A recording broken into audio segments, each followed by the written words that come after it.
Nargis tales. राजकुमारी और जादुई कमल। घने जंगल के बीचों बीच तालाब के ठीक सामने एक टूटा हुआ खंडहर बना हुआ था। चारों तरफ डरावनी खामोशी फैली हुई थी। उसी खंडहर के अंदर केशव नगर राज्य की राजकुमारी सौम्या खड़ी हुई थी। उसके सामने उसकी ही शक्ल जैसी दिखने वाली एक मूर्ति मौजूद थी। ये तो बिल्कुल मेरे जैसी दिखने वाली मूर्ति है। आखिर इस टूटे हुए खंडहर में इसे किसने बनाया होगा? इतना कहते ही राजकुमारी सौम्या की नजर सामने बने सुंदर तालाब पर पड़ी। अगले ही पल तालाब के किनारे रंग बिरंगी किरणों के बीच एक सुंदर कमल खिल गया। ये क्या? ये तो बहुत ही सुंदर कमल का फूल है, लेकिन ये अचानक इस तालाब के किनारे कैसे खिल गया? तभी उस कमल के फूल से एक मनुष्य की आवाज राजकुमारी सौम्या के कानों से टकराई। मुझे तलाश करो राजकुमारी, मैं ही तुम्हारी नियति हूँ। मुझे ढूंढो और मुझे इस श्राप से मुक्त करो। मैं बरसों से तुम्हारा इंतजार कर रहा हूँ। अगले ही पल उसे चक्कर आने लगे और वो बेहोशी की गहराइयों में समा गई। कुछ ही देर बाद राजकुमारी सौम्या की आंख खुल गई। वो अपने कक्ष में थी। कुछ देर बाद वो अपने पिता राजा विक्रम के पास पहुंच गई। सौम्या, क्या हुआ? तुम्हारे चेहरे पर ये उदासी कैसी है? पिताजी, कल रात मुझे फिर से वही सपना आया। वही टूटा हुआ खंडहर, वही तालाब के किनारे अचानक खिलता हुआ जादुई कमल। जब तुम सारा दिन इस कमल और खंडहर के बारे में सोचती रहोगी, तब तुम्हें वैसे ही सपने आएंगे। अपने सपनों के बारे में ज्यादा मत सोचो। लेकिन पिताजी, एक ही सपना बार बार आना आपको कुछ विचित्र नहीं लगता? नहीं, अब मेरी बात ध्यान से सुनो। मैंने तुम्हारा रिश्ता वीरगढ़ के राज्य के राजकुमार चंद्रसेन से तय कर दिया है। कल चंद्रसेन यहाँ आने वाला है और कल ही तुम्हारी मंगनी होगी। कुछ देर बाद राजकुमारी सौम्या अपनी मां रुक्मिणी के पास पहुंच गई और उसने उन्हें सारी बात बता दी। अब आप ही बताइए माँ, पिताजी तो मेरे सपने पर ध्यान ही नहीं देते। ऊपर से उन्होंने अचानक मेरी मंगनी भी तय कर दी। देखो बेटी, तुम्हारे पिता तुमसे बहुत प्रेम करते हैं। विवाह के बाद तुम्हें ये सपना आना बंद हो जाएगा। इतना कहकर रुक्मिणी वहाँ से चली गई। सौम्या चुपचाप खड़ी सोचती रह गई। कुछ देर बाद राजकुमारी सौम्या अपने घोड़े पर बैठकर महल से निकल गई। कुछ दूर जाकर वो सुंदर नगर गांव पहुंची। सुंदर नगर गांव में गौरी नाम की एक सुंदर युवती अपने घर के आंगन में बैठी हुई थी। गौरी एक अनाथ लड़की थी। कुछ देर बाद राजकुमारी सौम्या का घोड़ा उसके घर के सामने आकर रुक गया। हमारे तो भाग्य खुल गए कि राजकुमारी हमारे घर पधारी है। कितनी बार कहा है गौरी, मैं दूसरों के लिए राजकुमारी हूँ, लेकिन तुम्हारे लिए सिर्फ तुम्हारी मित्र हूँ। दरअसल राजकुमारी सौम्या और गौरी बहुत गहरी मित्र थीं। दोनों अंदर चली गईं। क्या हुआ सौम्या, आखिर तुम्हारे चेहरे पर ये उदासी कैसी है? अब तुम्हें क्या बताऊं गौरी, तुम ही मेरी एक ऐसी मित्र हो जिससे मैं अपने मन की हर बात कहती हूँ। तुम तो जानती ही हो, मुझे पिछले कुछ दिनों से एक सपना बार बार परेशान कर रहा है। हाँ, तुमने मुझे बताया था। तो क्या अभी तक तुम्हें इस समस्या का कोई हल नहीं मिला? जब भी पिताजी से बात करती हूँ वो बात टाल देते हैं, और आज तो उन्होंने एक नया फरमान भी सुना दिया। कौन सा फरमान? उन्होंने मेरा रिश्ता वीरगढ़ राज्य के राजकुमार चंद्रसेन से तय कर दिया है। कल मेरी उससे मंगनी होने वाली है। उनका सोचना है कि शादी के बाद मुझे ये सपना आना बंद हो जाएगा। बिल्कुल सही सोचा तुम्हारे पिताजी ने, क्योंकि शादी के बाद तुम सपनों में भी अपने होने वाले पति चंद्रसेन को ही देखोगी। मैं तुम्हें कल मंगनी का निमंत्रण देने आई हूँ। कल तुम्हें जरूर आना होगा। कुछ देर बाद राजकुमारी सौम्या वहाँ से वापस महल के लिए निकल गयी। अगले दिन राजमहल में चारों तरफ चहल पहल मची हुई थी। पूरा महल रंग बिरंगे फूलों और दीपकों से सजाया गया था। ऐसा लग रहा था जैसे वहाँ कोई बहुत बड़ा समारोह होने वाला हो। कुछ देर बाद वीरगढ़ राज्य का राजकुमार चंद्रसेन महल के अंदर प्रवेश करता है। राजा विक्रम ने मुस्कुराकर उसका स्वागत किया। वहीं पास में राजकुमारी सौम्या शर्माई हुई खड़ी थीं। तुम्हें देखकर बहुत प्रसन्नता हुई राजकुमार चंद्रसेन, लेकिन तुम्हारे पिताजी नहीं आए। पिताजी एक युद्ध के सिलसिले में दूसरे राज्य गए हुए हैं। उन्होंने संदेश भिजवाया था कि उनकी वजह से मंगनी नहीं रुकनी चाहिए। अगर वो भी आते तो इस समारोह में 4 चांद लग जाते। कुछ देर बाद गौरी भी वहाँ पहुँच गई। राजकुमारी सौम्या, अब अंगूठी पहना दो। चंद्रसेन ने अपनी जेब से अंगूठी निकाली और वो राजकुमारी सौम्या को पहनाने लगा। लेकिन जैसे ही चंद्रसेन का हाथ सौम्या के हाथ से स्पर्श हुआ, अगले ही पल रंग बिरंगी किरणों के बीच चंद्रसेन पत्थर में बदल गया। ये दृश्य देखकर पूरे राजमहल में अफरा तफरी मच गई। सब लोग दंग रह गए। ये क्या हो गया? राजकुमार चंद्रसेन पत्थर में कैसे बदल गया? तभी वहाँ खड़े राजगुरु गंभीर मुद्रा में आगे बढ़े। महाराज, चंद्रसेन का पत्थर में बदलना इस राज्य के लिए सही संकेत नहीं है। अगर ये बात चंद्रसेन के पिता को पता चल गई तो वो यही समझेंगे कि आपने किसी जादू का उपयोग करके उनके पुत्र को पत्थर बना दिया है। वो इस मंगनी को भी षड्यंत्र का हिस्सा समझेंगे। राजा विक्रम चिंता में डूब गया। वहीं राजकुमारी सौम्या की आंखों से आंसू बहने लगे। कुछ देर बाद सौम्या गौरी को लेकर वहाँ से चली गई। राजगुरु, कुछ कीजिए, नहीं तो मेरा राज्य बहुत बड़ी मुसीबत में पड़ जाएगा। चिंता मत कीजिए महाराज, मुझे कुछ शक्तियों का ज्ञान है, लेकिन उसके लिए मुझे यज्ञ करना पड़ेगा। इतना कहकर राजगुरु वहाँ से चले गए। कुछ देर बाद राजगुरु एक गुप्त कक्ष में बैठे हुए थे। उन्होंने अपने चारों तरफ एक गोल घेरा बना दिया और आंखें बंद करके मंत्र पढ़ने लगे। समय धीरे धीरे बीतने लगा। 3 दिन बाद राजगुरु अपने कक्ष से बाहर निकले और सीधा राज दरबार पहुँचे। महाराज, मैंने बहुत पता लगाने का प्रयास किया कि आखिर चंद्रसेन पत्थर का क्यों बना, लेकिन जब भी मैंने आंखें बंद की मुझे एक जंगल दिखाई दिया, एक टूटा हुआ खंडहर, उसके सामने एक तालाब और उस तालाब के किनारे उगता हुआ एक जादुई कमल। ये सुनते ही राजा विक्रम पूरी तरह चौंक गया। ये कैसे हो सकता है? यही सारी चीजें तो हमारी पुत्री सौम्या को सपने में दिखाई देती रही है और मैं अब तक उसके सपनों को मजाक समझता रहा। इसका मतलब साफ है महाराज, राजकुमारी सौम्या का उस टूटे हुए खंडहर और उस जादुई कमल से जरूर कोई गहरा रिश्ता है और शायद इसी वजह से चंद्रसेन पत्थर का बना है। तो अब क्या किया जाए? मैं राजकुमारी सौम्या से मिलना चाहता हूँ। कुछ देर बाद राजा विक्रम राजगुरु को लेकर राजकुमारी सौम्या के कक्ष में पहुँचे। राजगुरु ने सौम्या को सारी घटना बता दी। महाराज ने मुझे बताया कि तुम्हें भी सपनों में यही सब दिखाई देता है। जी राजगुरु, और मैं जब भी पिताजी को अपने सपनों के बारे में बताती थी तब वो हमेशा बात टाल देते थे और नाराज हो जाते थे। मुझे क्षमा कर दो बेटी, काश मैंने तुम्हारे सपनों पर पहले ध्यान दिया होता तो आज चंद्रसेन पत्थर का नहीं बनता। राजकुमारी सौम्या गंभीर होकर राजगुरु की ओर देखने लगी। राजगुरु जी, अब मैं ये जानना चाहती हूँ कि आखिर उस जादुई कमल और उस टूटे हुए खंडर का मेरे जीवन से क्या संबंध है? मैं वहाँ जाना चाहती हूँ। पहले तो मैं यही सोचती थी शायद ये सब मेरी कल्पना है, लेकिन अगर आपको भी वही जादुई कमल और टूटा हुआ खंडर दिखाई दिया है तो इसका मतलब ये सब सच में मौजूद है। क्या आप मुझे बता सकते हैं उस टूटे हुए खंडर और उस जादुई कमल तक कैसे पहुंचा जा सकता है? राजगुरु कुछ देर तक गहरी सोच में डूबे रहे। हाँ, जब मैंने अपनी दिव्य शक्तियों से पता लगाने का प्रयास किया तब मुझे कनिष्ठ जंगल का रास्ता दिखाई दिया। और तुम जानती हो कि कनिष्ठ जंगल का रास्ता बहुत भयानक है। आज तक जो भी उस रास्ते पर गया वो वापस नहीं लौटा। उस टूटे हुए खंडहर और उस जादुई कमल तक केवल कनिष्ठ जंगल के रास्ते से ही पहुंचा जा सकता है। तो फिर ठीक है, मैं आज ही कनिष्ठ जंगल की ओर रवाना हो जाऊंगी। लेकिन वो जंगल बहुत खतरनाक है, मैं तुम्हें वहां जाने की इजाजत नहीं दे सकता। लेकिन पिताजी, ऐसे कैसे चलेगा? आज राजकुमार चंद्रसेन पत्थर के बने हैं।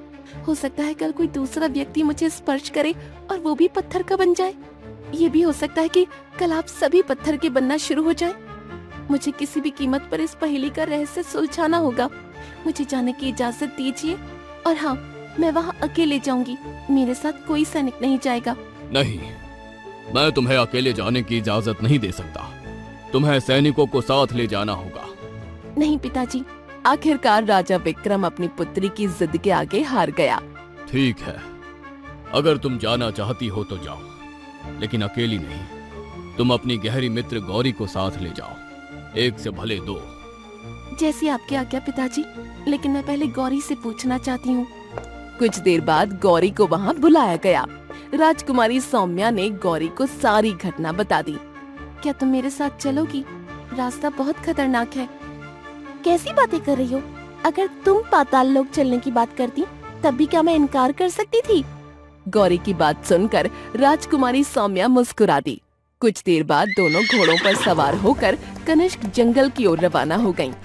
राजकुमारी सौम्या और गौरी काफी देर तक घोड़े दौड़ाती रहीं। धीरे धीरे वो कनिष्क जंगल की सीमा में प्रवेश कर गईं। कनिष्क जंगल का रास्ता बेहद भयानक था। वहाँ इतने घने और विशाल वृक्ष मौजूद थे कि सूरज की किरणें तक जमीन पर नहीं पहुँच पा रही थीं। चारों तरफ अंधेरा और डरावनी खामोशी फैली हुई थी। राजकुमारी सौम्या, रास्ता आगे जाकर बहुत खतरनाक होता जा रहा है। डरो मत गौरी, हमें आगे बढ़ना होगा। लेकिन अगर तुम अभी भी वापस जाना चाहती हो तो मैं तुम्हें नहीं रोकूंगी। नहीं, जब आपका साथ देने का वचन दिया है तो उसे अंतिम समय तक निभाऊंगी। दोनों आगे बढ़ती रहीं। बहुत देर तक आगे बढ़ने के बाद अचानक दोनों की नजर झाड़ियों में बैठे एक घायल हिरन पर पड़ी। वो दर्द से तड़प रहा था। राजकुमारी सौम्या ने तुरंत अपना घोड़ा रोक दिया और नीचे उतर गईं। क्या हुआ राजकुमारी, आप घोड़े से क्यों उतर गईं? गौरी देखो, ये घायल है। इसके पैर में शायद कोई कांटा चुभा है। ये जंगल बहुत खतरनाक है। सुना है यहाँ बड़ी विचित्र घटनाएं होती हैं। क्या पता ये हिरन हो ही नहीं, कोई राक्षस हो। जो भी हो, मैं किसी भी प्राणी को तकलीफ में नहीं देख सकती। इतना कहकर राजकुमारी सौम्या उस हिरन के पास पहुंच गईं। जैसे ही उसने हिरन के पैर से कांटा निकाला, अगले ही पल रंग बिरंगी किरणों के बीच वो हिरन एक साधु में परिवर्तित हो गया। ये देखकर राजकुमारी सौम्या और गौरी दोनों चौंक गईं। कौन है आप? डरो मत, तुम्हारी परीक्षा हो रही थी।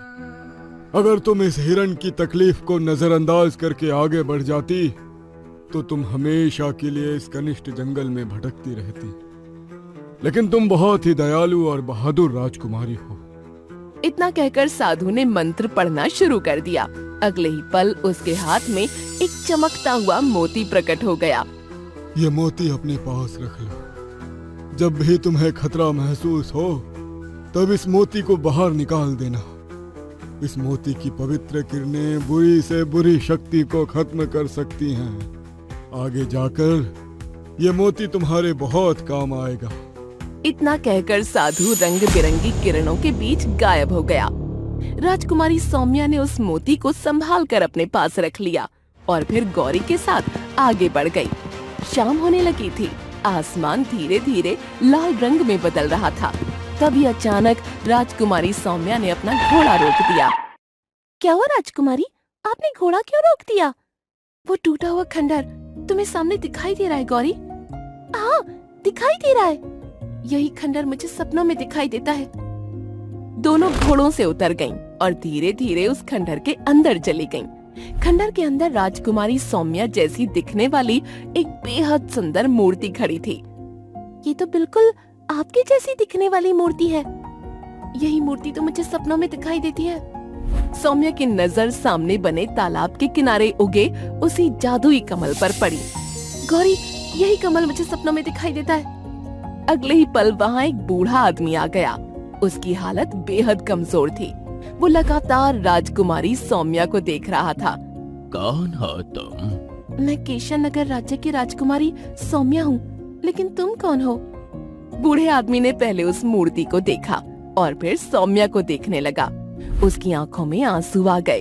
तो आखिरकार तुम आ ही गई, राजकुमारी चंद्रलेखा। ये सुनते ही राजकुमारी सौम्या चौंक गईं। मेरा नाम चंद्रलेखा नहीं बल्कि राजकुमारी सौम्या है। चंद्रलेखा हो या सौम्या, क्या फर्क पड़ता है? शक्ल तो एक ही है।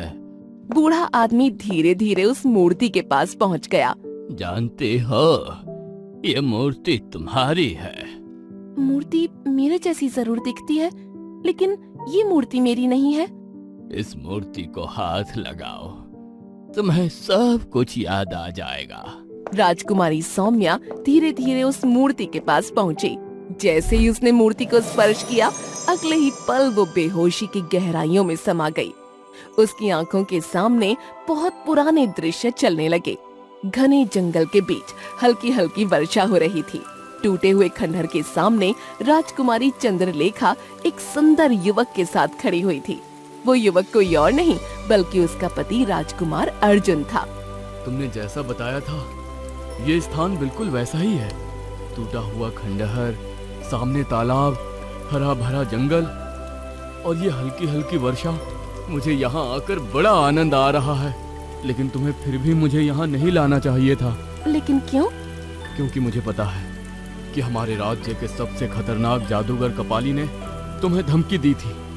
उसने कहा था कि अगर तुमने किसी और से विवाह किया तो वो तुम्हें नुकसान पहुंचाएगा। मुझे डर है कि कहीं वो तुम्हें नुकसान पहुंचाने की कोशिश ना करे। उसके कहने से क्या होता है? मैं तुमसे प्रेम करती थी, इसलिए मैंने तुमसे विवाह किया। और रहा उस जादूगर कपाली का सवाल, तो वो मुझे देखकर अपना दिल हार बैठा था। मूर्ख, प्रेम का मतलब ही नहीं जानता। जबरदस्ती विवाह करना चाहता था, जो कभी संभव नहीं हो सकता। तभी अचानक वहाँ रंग बिरंगी किरणें फैल गईं। अगले ही पल वहाँ एक बेहद खतरनाक दिखने वाला जादूगर प्रकट हो गया। वो कोई और नहीं बल्कि जादूगर कपाली था। मैं तुमसे प्रेम करता था चंद्रलेखा, लेकिन तुमने राजकुमार अर्जुन से विवाह करके मेरे प्रेम का अपमान किया है। अब मैं तुम्हें ऐसा सबक सिखाऊंगा जो इतिहास में दर्ज होगा। तुम्हारी आंखों के सामने तुम्हारे इस पति को मैं कमल का फूल बना दूंगा। इतना कहते ही जादूगर कपाली की आंखों से रंग बिरंगी किरणें निकलने लगीं। अगले ही पल अर्जुन वहाँ से गायब हो गया। अर्जुन, आखिर मेरे पति कहाँ गए? तभी तालाब के किनारे रंग बिरंगी किरणों के बीच एक कमल का फूल उगाया। चंद्रलेखा, इसने मुझे कमल का फूल बना दिया। राजकुमारी चंद्रलेखा क्रोध से भर गई। जादूगर कपाली, मैं तुझे छोड़ूंगी नहीं। तुझे तो मैं इससे भी कठोर सजा दूंगा। मैं तुझे पत्थर की मूर्ति बना दूंगा। पत्थर की मूर्ति बनने के 3 दिन बाद तुम इस संसार को अलविदा कह दोगे और तुम्हारा पति कमल के फूल के रूप में तुम्हारा अंत होते हुए देखेगा। लेकिन वो चाहकर भी कुछ नहीं कर पाएगा। यही मेरा बदला होगा। राजकुमारी चंद्रलेखा की आंखों में क्रोध भर गया। याद रखना, तेरे अंत के लिए मैं दूसरा जन्म लूंगी। तो फिर ठीक है, मैं इसी स्थान पर रहूंगा और तुम्हारा इंतजार करूंगा। अगर दूसरा जन्म लेकर तुम गलती से भी यहाँ दोबारा आई तो तुम्हें मैं इससे भी कठोर सजा दूंगा। इतना कहते ही जादूगर कपाली की आंखों से रंग बिरंगी किरणें निकलीं। अगले ही पल राजकुमारी चंद्रलेखा पत्थर की मूर्ति में बदल गई। कुछ ही देर में राजकुमारी सौम्या को होश आ गया। क्या हुआ राजकुमारी? मुझे सब याद आ गया। ये मेरा दूसरा जन्म है। मुझे एक जादूगर ने पत्थर की मूर्ति में बदल दिया था और मेरे पति अर्जुन को कमल का फूल बना दिया था। अब मुझे समझ में आया कि मुझे सपनों में कमल का फूल क्यों दिखाई देता था, क्योंकि अर्जुन मुझे बुला रहा था। इतना कहते ही राजकुमारी सौम्या की आंखों से आंसू बहने लगे, लेकिन अगले ही पल वो बूढ़ा आदमी रंग बिरंगी किरणों के बीच जादूगर कपाली में बदल गया। तुमसे कहा था मैंने राजकुमारी चंद्रलेखा, अगर तुम दोबारा जन्म लेकर दोबारा इस स्थान पर आई तो मैं तुम्हें इससे भी कठोर सजा दूंगा। तुम्हें यहाँ नहीं आना चाहिए था। तभी अचानक राजकुमारी सौम्या को जंगल वाले साधु की याद आ गई। उसने तुरंत वो मोती निकालकर जादूगर कपाली की ओर कर दिया। अगले ही पल उस मोती से तेज सफेद और रंग बिरंगी किरणें निकलने लगीं। वो किरणें सीधा जादूगर कपाली के शरीर पर पड़ी। कुछ ही देर में उसका शरीर पत्थर में बदलने लगा। ये क्या? ये कैसे हो सकता है? बुराई चाहे कितनी भी शक्तिशाली क्यों ना हो जाए, अच्छाई की शक्ति के सामने कभी नहीं टिक सकती। वर्षों पहले तुमने धोखे से मुझे पत्थर में बदला और मेरे पति को कमल का फूल बना दिया, लेकिन अब बारी तुम्हारी है। कुछ ही देर में जादूगर कपाली पूरी तरह पत्थर की मूर्ति में बदल गया। अगले ही पल तालाब के किनारे मौजूद वो कमल का फूल रंग बिरंगी किरणों के बीच दोबारा अर्जुन में परिवर्तित हो गया। अर्जुन दौड़ता हुआ राजकुमारी सौम्या के पास आया। चंद्रलेखा, मुझे पता था कि तुम जरूर आओगी। अब मैं चंद्रलेखा नहीं बल्कि सौम्या हूँ। ये मेरा दूसरा जन्म है। नाम से क्या फर्क पड़ता है, मेरे लिए तो तुम हमेशा चंद्रलेखा ही रहोगी। कुछ देर बाद राजकुमारी सौम्या गौरी और अर्जुन को लेकर राजमहल पहुंच गई। महल में पहुंचते ही राजा विक्रम तेजी से सौम्या के पास आया। सौम्या, कुछ देर पहले अचानक चंद्रसेन अपने असली रूप में वापस आ गया, और तुम्हारे साथ ये कौन है? राजकुमारी सौम्या की आंखों से आंसू बहने लगे। उसने अपने पिता को सारी घटना बता दी। सारी सच्चाई जानने के बाद राजा विक्रम की आंखें भी नम हो गईं। ये तुम्हारे पिछले जन्म का प्रेम और तुम्हारा पति है। मैं तुम दोनों के बीच नहीं आना चाहता। कुछ ही समय बाद राजा विक्रम ने पूरे राजमहल में धूमधाम से अर्जुन और राजकुमारी सौम्या का विवाह करवा दिया। टूटे हुए खंडहर के पास मौजूद जादुई कमल की कहानी हमेशा के लिए इतिहास बन गई।